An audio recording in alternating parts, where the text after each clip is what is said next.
மகாமந்திரி, மன்னா, நாட்டில் திருடர்கள் அதிகமாகிவிட்டனர். மக்கள் கவலைப்படுகிறார்கள். இதை உடனடியாக நிறுத்த வேண்டும். ஒரு திட்டம் இருக்கிறதா? மகாமந்திரி, மன்னா, நாம் ஒரு உத்தரவு வெளியிடலாம். திருடரை பிடித்து கொண்டு வரும் மனிதருக்கு விருது தரலாம். கடவுள் தெரு மக்கள் பேசிக் கொண்டிருக்கிறார்கள். நம் ஊரில் ஒரு பெரிய திருடன் இருக்கிறான். அவனை யாரும் பிடிக்க முடியவில்லை. அவனை பிடித்துக் கொண்டால் நாம் ராஜாவிடமிருந்து விருது பெறலாம். மக்கள் அவரை பிடிக்க முயற்சிக்கின்றனர், ஆனால் தோல்வியடைகின்றனர். என்னை பிடிக்க முடியாது. நான் உலகிலேயே வேகமானவன். ராஜா மக்களிடமிருந்து செய்தி கேட்கிறார். மகாமந்திரி, மன்னா, நம் மக்களுக்கு நிறைய முயற்சித்தனர். ஆனால் திருடன் இன்னும் சுதந்திரமாகவே இருக்கிறான்.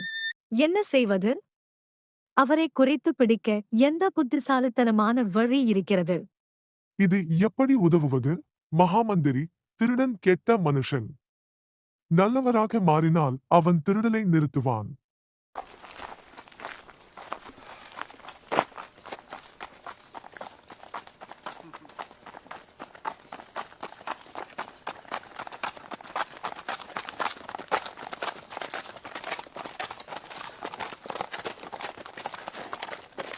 நம் மன்னர் மக்களை அழைக்கிறார்.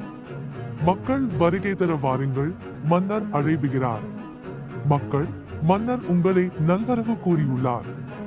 எல்லோரும் மன்னரின் ஆணையை தவறாமல் பின்பற்ற வேண்டும். மன்னர் வழங்கும் பாதுகாப்பு மற்றும் நல்வாழ்வு மிக முக்கியம். மக்களின் நலத்திற்கு மன்னர் எப்போதும் விழிப்புடன் உள்ளார்.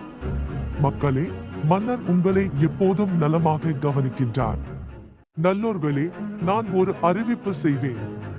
இன்று முதல் யார் நல்ல மனிதராக இருந்தார் அவர்களை வெற்றி பெறச் செய்வோம். நல்ல செயல்களை ஊக்குவிப்பது எவ்வளவு முக்கியம் என்று நமது சமூகத்தில் நல்ல செயல்களை மட்டும் பாராட்டுவோம். நம்முடன் சேர்ந்து உதவுங்கள். நல்லோர்களே, விஜயம் பெறுவோம். திருடன் தெருக்களில் சுற்றுகிறான், மக்களின் மாற்றத்தை காண்கிறான். திருடன் விசித்திரமாக, ஏன் அனைவரும் அன்பாக இருக்கிறார்கள்? இது என்ன புதுமை? அரண்மனையில் திருடன் மன்னரை சந்திக்கிறான். திருடன், மன்னா, நான் திருட்டை நிறுத்தியேன். உங்கள் மக்கள் என்னை மாற்றிவிட்டார்கள். ராஜா, மகிழ்ச்சியுடன், நீயும் நம் நாட்டின் நல்லோராக மாறியிருக்கிறாய். இது உண்மையான வெற்றி.